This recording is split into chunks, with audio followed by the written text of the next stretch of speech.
Welcome to the Baseface Network.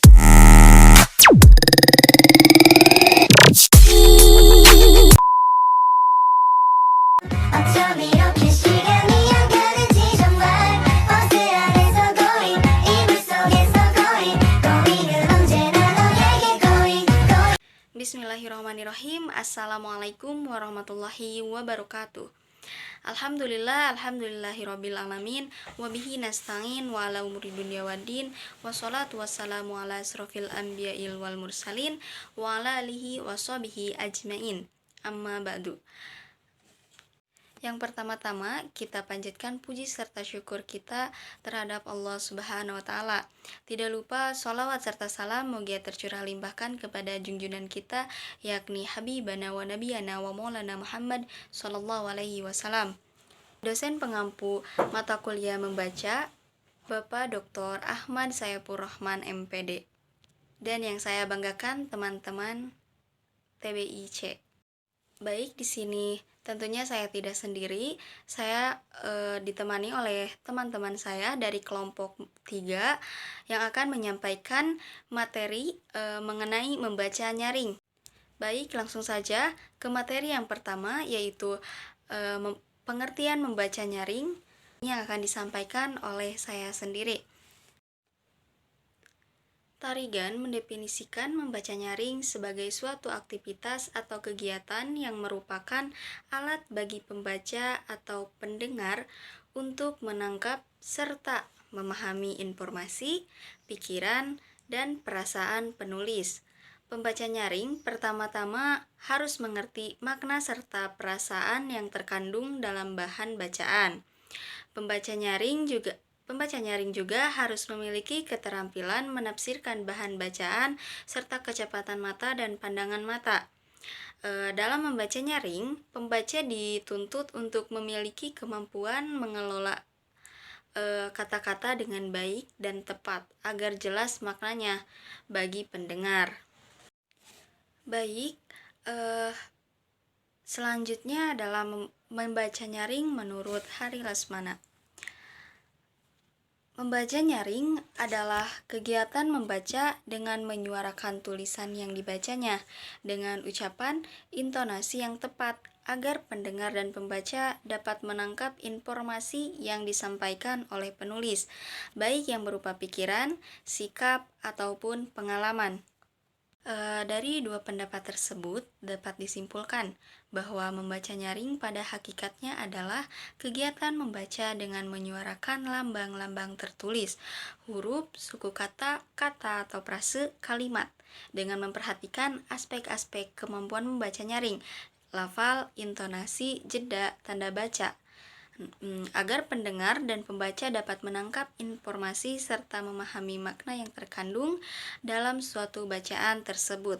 Nah, saya akan menjelaskan 3 aspek-aspek membaca nyaring. Yang tadi 3 yang sudah saya sebutkan, yang pertama lafal, yang kedua intonasi, dan yang ketiga jeda. Saya akan jelaskan lafal. Nah, lafal adalah cara seseorang dalam mengucapkan bunyi-bunyi bahasa. Dalam membaca nyaring harus diperhatikan kejelasan dan ketetapan dalam pengucapan setiap huruf, kata, dan kalimatnya. Yang kedua, intonasi. Bisa juga disebut dengan lagu kalimat. Adalah tinggi rendahnya nada yang kita gunakan dalam melakukan percakapan. Intonasi yang baik tentunya akan dapat mempermudah orang atau teman dalam menyimak suatu yang kita baca. Dan yang ketiga adalah jeda, merupakan waktu berhenti atau hentian sebentar dalam membaca. Jeda memiliki pengaruh pada perubahan makna sebuah bacaan bagi yang mendengar. Jeda juga memberikan kesempatan bagi seorang pembaca untuk mengatur nafas agar lebih teratur. Nah, oke. Pengertian dan aspek membaca nyaring sudah saya sampaikan. Untuk materi selanjutnya akan disampaikan oleh rekan saya yang bernama Vinka. Oke, baik, terima kasih. Di sini saya akan memaparkan atau menjelaskan mengenai manfaat dan tujuan membaca nyaring. Apa sih manfaat dan tujuan membaca nyaring itu? Di antara lainnya adalah 1. Memberikan contoh proses membaca secara positif. Jadi, kita bisa mengetahui membaca yang benar tuh seperti apa. Dan yang kedua, bisa mengekspos dan memperkaya kosakata. Jadi ketika kita membaca nyaring, otomatis kosakata yang baru itu sedikit demi sedikit kita bisa hafal. Dan selanjutnya, bisa memberikan informasi yang baru. Jadi ketika kita membaca nyaring yang baik dan benar, orang yang mendengarkan pasti menyimak apa yang kita baca. Selanjutnya yang terakhir adalah memberikan orang lain kesempatan untuk menyimak dan menggunakan daya imajinasinya dengan yang baik. Baik, akan dilanjutkan pemateri yang terakhir yang akan disampaikan oleh Baik, di sini saya akan memaparkan kembali tentang keterampilan yang dituntut dalam membaca nyaring. Yang pertama yaitu menggunakan ucapan yang tepat, yang kedua menggunakan frasa yang tepat, yang ketiga menggunakan intonasi suara yang wajar, yang keempat dalam posisi sikap yang baik, yang kelima menguasai tanda-tanda baca, yang keenam membaca dengan terang dan jelas, yang ketujuh membaca dengan penuh perasaan dan ekspresi, dan yang terakhir membaca dengan tidak berbata-bata.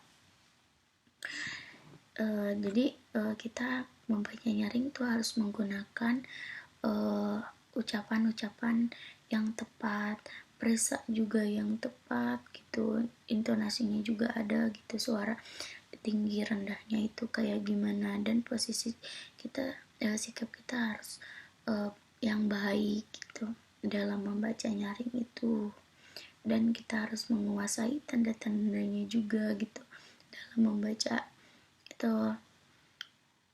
Baik begitu, sekian, terima kasih. Baik, di sini saya akan memaparkan materi mengenai cara peningkatan keterampilan membaca nyaring. 1. Kemampuan membaca nyaring dengan menggunakan pelafalan yang jelas, artikulasi, intonasi, dan jeda yang baik dan benar dalam bahasa Indonesia. Selanjutnya ada pembelajaran dengan menggunakan teknik balainang. Apa sih teknik balainang itu? Teknik balainang adalah teknik yang digunakan untuk membaca pemula, khususnya dalam membaca nyaring, dengan panduan guru langsung dalam mengenal bacaan secara utuh, biasanya kalimat, membaca bagian demi bagian atau unsur bacaan, dan membaca secara utuh kembali.